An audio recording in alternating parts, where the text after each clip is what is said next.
I'm Stella, and this is my learning guide for science students. Let's start off by talking about affordability and affordances.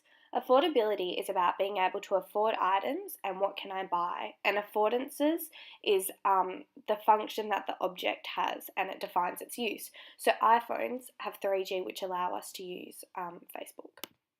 So the image used here is before the iPhone 6 was yet to be released, and in this image you can see the brands of phones that have become a lot more competitive, particularly with between the Samsung and Apple brands, often battling for that number one spot.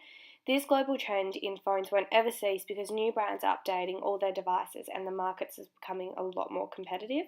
Mobile trends are constantly being updated and moving at a very rapid pace. A blog post was also written by a guy called Evans who says computing and productivity has radically changed before and will change again, telling us that our world hasn't stayed still for very long. New creative minds are making more and more technology. Now when we look at this image, we can see how smartphone ownership is bigger in developed countries.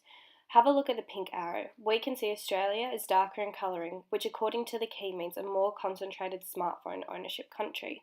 Now have a look at the purple arrow pointing to Ethiopia, which is a developing country, and the colouring is extremely light. You can see here the difference between the developing and the developed countries.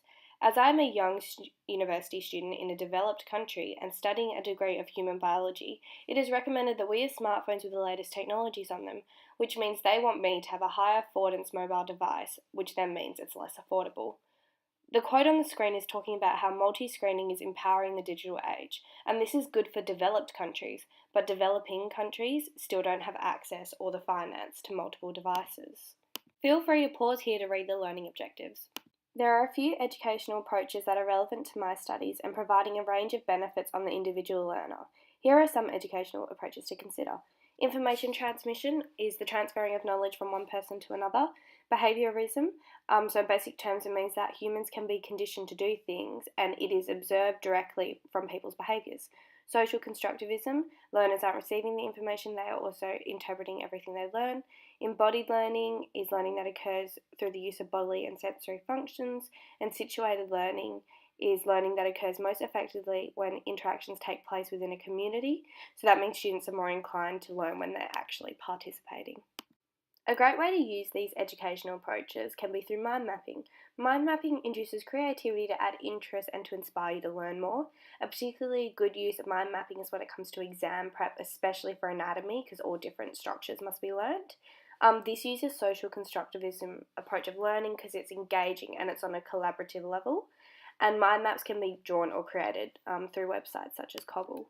A big part of mobile culture are ebooks, and they're becoming a big trend, particularly when it comes to learning. An article written by Esther Hand talks about how the sales of Kindles peaked in 2011 and flatlined since, possibly showing that the world is going back to hard copies. But when it comes to learning, ebooks are very commonly used.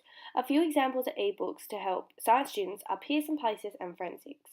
Ebooks embody an information transmission style of learning. As you read the information, then you memorize it, and then when it comes to tests, you repeat it. Advantages of ebooks are listed below. Educational apps provide different forms of learning, like information transmission or a behaviourist approach. This is because the apps tailor to different needs. Some provide quizzes while others tell you the information. The quotes included on this page show us that mobile education isn't basic learning, it's quite complex, and isn't always to do with entertainment, it's actually to do with learning. Learning spaces embody all different types of learning. Large screens are used to watch videos, which would be information transmission. Group desks are available for collaborative work, which would be social constructivism. It also involves situated learning as students are actively participating in group discussions or quizzes. And this is particularly helpful as an anatomy or science degree, as it often involves a lot of group discussion and need for large screens to look at diagrams. An article written by John Traxler says that learning with mobile devices increases learners' enthusiasm and motivation. An article was written that says this new technology blurs the lines between what's real and what's computer generated. Augmented reality apps involve situated learning as it allows for learning despite going to different locations, and some of these apps also involve embodied learning as they have a sense of motor activity to detect movement to allow you to move through the map. Another article says that several companies are exploring applications for virtual reality and augmented reality to be used in education. And a great example for science education is the app Pocket Trip for locating the human biology building. This is the constructive feedback I was provided with. Feel free to pause here to read. And these are my references.